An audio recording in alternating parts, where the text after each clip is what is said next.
জুলাই পরবর্তী ক্যাম্পাস হবে চাঁদাবাজ দখলদার নিপীড়ক মুক্ত ক্যাম্পাস। আমাদের প্রত্যাশা ছিল জুলাই পরবর্তী ক্যাম্পাস হবে ঐক্য, সংহতি এবং সম্প্রীতির ক্যাম্পাস।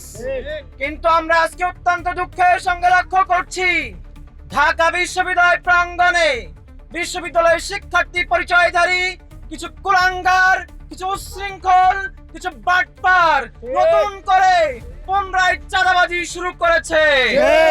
তাদের চাঁদাবাজির প্রমাণ প্রকাশ করায় তারা এক বৃদ্ধের দোকানে হামলা চালিয়েছে, ভাঙচুর করেছে, অগ্নিসংযোগ করেছে।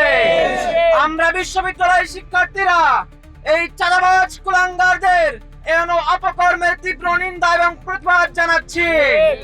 প্রিয় শিক্ষার্থীবৃন্দ, আমরা বলতে চাই আমরা কোন চাঁদাবাজ কুলাঙ্গারদের সাথে আমাদের আবাসিক এবং একাডেমিক ক্লাসরুমগুলো শেয়ার করতে চাই না।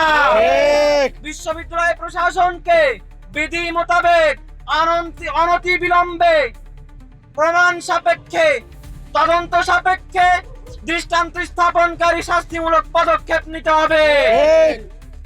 প্রিয় শিক্ষার্থীবৃন্দ, এই কতিপয় চাঁদাবাজ কুলাঙ্গারদের রাজনৈতিক পরিচয়ও রয়েছে।